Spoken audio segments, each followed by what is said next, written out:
Welcome back, and today we are playing the Mirage 2005F. You guys have been requesting me to fly this thing ever since it got the HMD as well as the magic upgrade. And overall the plane is just in a much better spot as it was when I previously made the video. Sure, you have a bit stronger opposition, but not everyone is in the 29G, not everyone is in the F-16A and C, so overall it's quite flyable right now, which is surprising to me because, well, it's French, and most of the time French isn't exactly in the best spot in this game. However, the Mirage 2000 has been holding up for quite a while, and that's because the flight model of this thing is pretty damn good. You can out-dogfight most of your enemies. 29Gs, F-16s in general are a bit of a tough ask, but you have one of the best flight models in the game right now for dogfighting, while also being one of the fastest planes in the game. It also gets an HMD now, which very much complements the new and improved Magic 2s, which now resist flares a little bit like the R73s do, and it has a lot more range than the previous Magic 2, because the drag got lowered a little bit. Overall, just a much better kit. And we're not done yet, I still have shit to sell you. It also gets a lot more countermeasures now. It's about 170 or 168, I'm not exactly sure. But overall, it's a very solid plane. I am wondering how this thing is going to stack up when it comes to Su-27s, F-15s, JA-39 Gripens, stuff like that. I don't think this thing is going to be super power creep proof. Something like an F-16 definitely is. Something like the MiG-29G is definitely up there as well, because the airframe is good enough and it doesn't really lose speed. The Mirage 2000 has a good flight model. It's very fast, it turns well, but it doesn't have the best acceleration and it doesn't have the best retention. So you will find yourself out of energy every so often if there are too many people around, and those are very much detrimental when it comes to fighting stuff that are much better than you. You will just find yourself out of energy if it's more than a 1v1. Now luckily not everyone flies the top tier planes, not everyone is flying the same thing, so you can get away with it every so often. But as time progresses, this thing will kind of go out of fashion slowly but surely. However, no one nearly as bad as something like the Viggen will. I do think it has some plays. It always will be at least good at counterattacking quickly, because it does lose speed, it does have good nose authority, and together with the HMD and the missiles that are pretty damn potent from close range, you basically always have a way to counterattack, which is what I'm going to be showing you here. And that's going to be a lot of these kills today, because this is one of the main features of this plane. Being able to slow down, reverse someone, and then just lock them up at the HMD and shoot a magic their way, because everyone just kind of tries to energy trap you. And at this range there is nothing he can do about it. Now this leaves me completely out of energy, and I thought I pressed my air brake key. I mean, I clearly didn't. It's like 1v7 at this point. I'm just trying to stay alive as long as possible. Can't get low enough, quick enough to dodge the missile.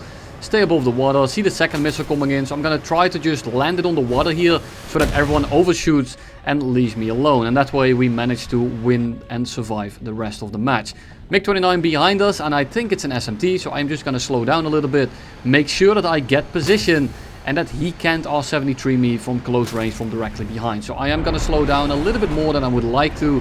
However, it's an SMT, it's not that maneuverable, and I'm instantly within this guy's turning circle, and the SMT is essentially forced to instantly run away.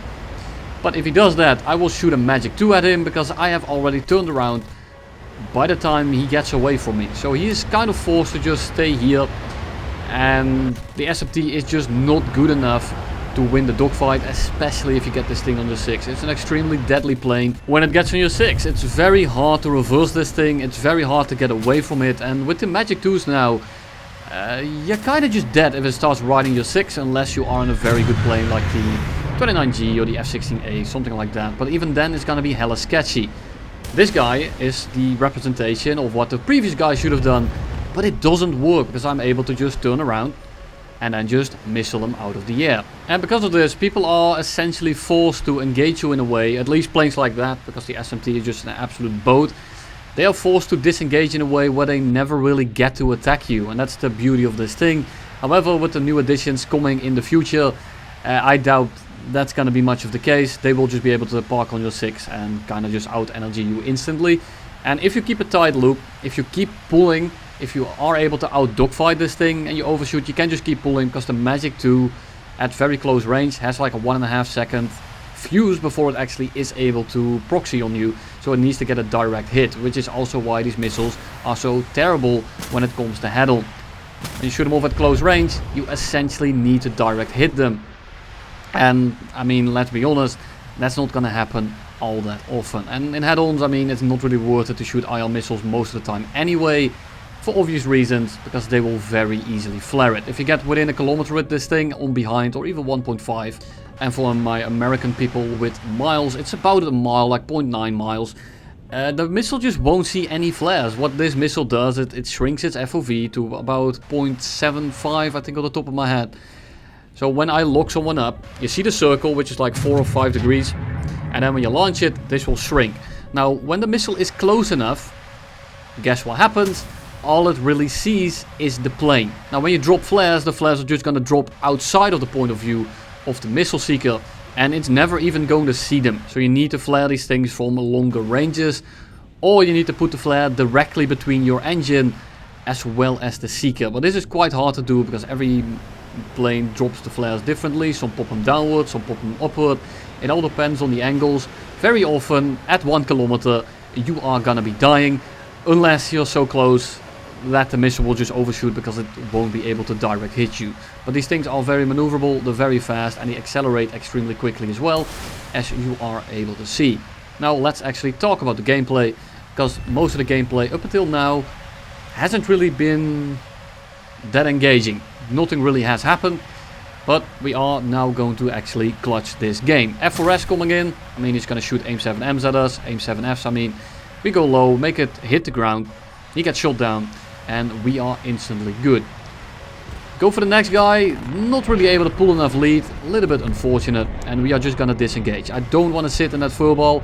There's a second group of enemies on the left. Luckily, the FRS behind me gets slammed out of the air, but now I'm going head on with 3 people at once. Now, what do I want to do?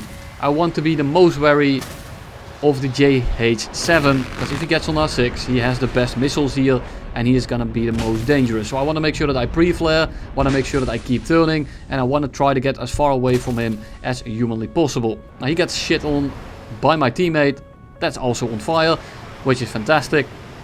And now there is a MiG-21 in front of us, which I'm not really that worried about, but we're just gonna shoot in the head-on at him.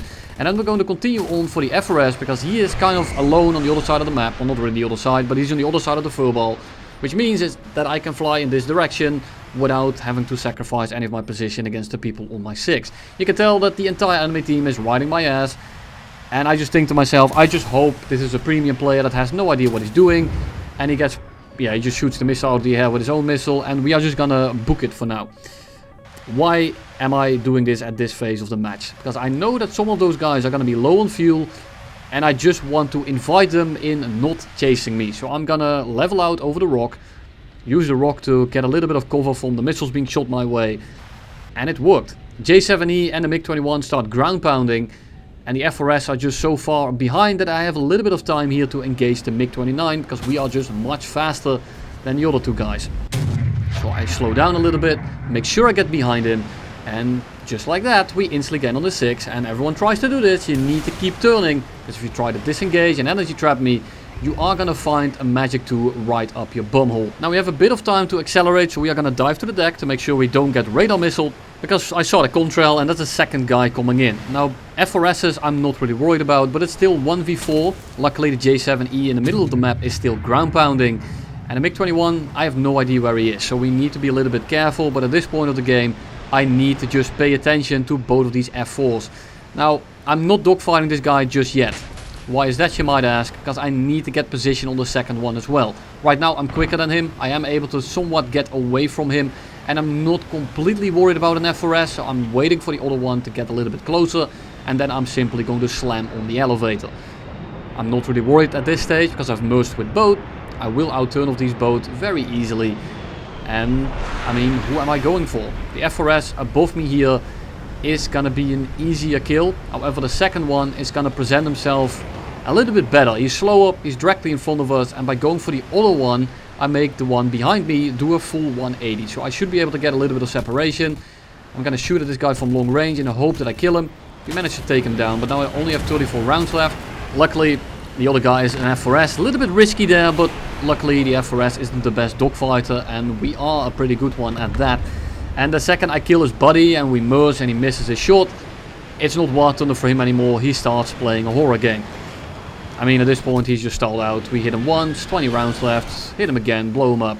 We land, we arm. This time I have 2 radar missiles on because I know that the last 2 guys are a MiG-21 and a J-7E.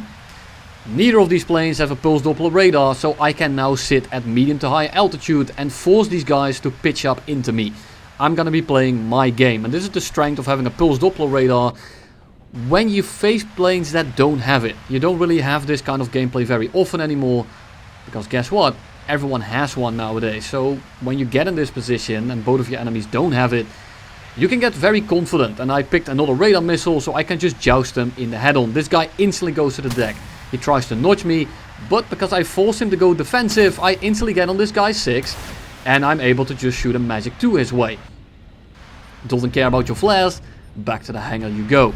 And this is the main strength of having a pulse Doppler radar. Now, there's only a MiG-21 left, I have 3 missiles left, all of my ammo, and a decent amount of fuel. Now, what are we gonna be doing? I'm gonna be dropping my fuel tank in a second. And I need to find this guy. And normally I cut this kind of gameplay a little bit short. And I know that I have a massive advantage here. And normally I will just send it in the dogfight. But some of you have asked, what do I do in X scenario when I have a superior plane? And the only thing he can really do is out dogfight me. So I thought to myself, I'm gonna play a little bit differently for this gameplay here. Because I know I can kill this guy very easily. And in my Q&A, someone asked, what do you do when you are having a purple patch? And today, I've been playing like absolute shit.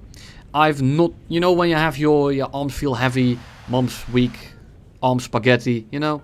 Everything you do, it feels like you've never done it before and everything just feels unnatural. So I wasn't gonna throw it against the MiG-21, which only real chance at ever killing this thing is maybe in a dogfight if I make a mistake. Because the MiG-21 is still a pretty dangerous adversary when it comes to actually dogfighting someone. And I don't know what kind of fuel he's running. He went back to base quite early. So it might be that he's running like minimum fuel. And he hits me with the blind hunt. Now I'm just constantly looking around and I go to altitude for 2 reasons. The first one is he needs to come up to me. And when he does that, he won't be able to use the terrain to dodge my missile. Secondly, I'm trying to get high to the point where he sees my contrail, and if he comes from above, I will see his contrail. And this basically eliminates all the areas where he can come from other than below. So I'm gonna sit directly on the contrail area, and if he comes from above, I will be able to spot him from very far away. And then thirdly, I mean, there's not really a reason for sitting high, but I'm just using my RWR. You see on my left, it keeps popping up. MiG-21, MiG-21. He sometimes uses his radar, he turns it back off. I'm just trying to find him, but then he passes underneath me, I heard him, and now we know where he is. And this guy knows that he doesn't have the ability to joust with me, so he's trying to stay on the deck. And this is the main advantage, or advantage 1 I should say, because we are now able to hold position at a medium to high altitude, at least opposed to this guy. And we are able to just make sure that we bleed him of all his speed. I'm just gonna keep my speed for a little bit, I'm gonna sit around Mach 1.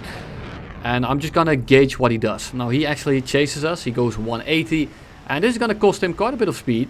And we are just gonna fly away for now. My main thought process here was, we're gonna try to get some altitude. We are gonna try to get away from him. And because he's quite slow right now, I might be able to pull him up after me because he wants to chase me. And then we turn around, we radar him. And well, he is gonna find the 530D Super directly in his cockpit. Now he knows. He has a hunch probably. He breaks off and I'm going to instantly go back and pressure him because he just made a move. He's losing speed, he's a delta wing, so am I. He has good acceleration, but I have the altitude to dive on him, so I should be a little bit quicker. So we go head on, I'm pre-flaring, I'm not able to get my lock on, and we hit him with 30mm. Now it says damage of right wing. Normally when you get a crit and it doesn't say anything in the bottom right, which specifies what I just damaged, it's probably nothing. It's probably like a black cockpit or like a black empennage or something like that. But when it says wing, I mean at this point I know that he's dead. I go up, I flare, and I'm inviting him to pitch up for me in like a last ditch desperation. Because right now he has a bit of an angle on me and he can try to pitch up for us. So I'm just constantly gonna pre-flare. I still have like 66 flares left. And I'm just doing a wide loop. I'm making him turn after us. And in about 1 or 2 seconds, he's dead. Crit wing, MiG-21, and now I just have to turn after him.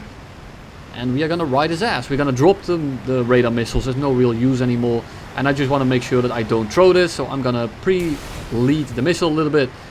And he fled properly. And the missile doesn't do anything. Now, I'm getting fucked up here by my ACM. I'm trying to not get the radar light side thing, because it's just messing me up. So I unlock him finally. I'm on the 6. I'm not trying to go as fast as humanly possible. I'm just trying to hold position. And then it's a matter of leading for the cockpit and Epsteining him in the back of his head.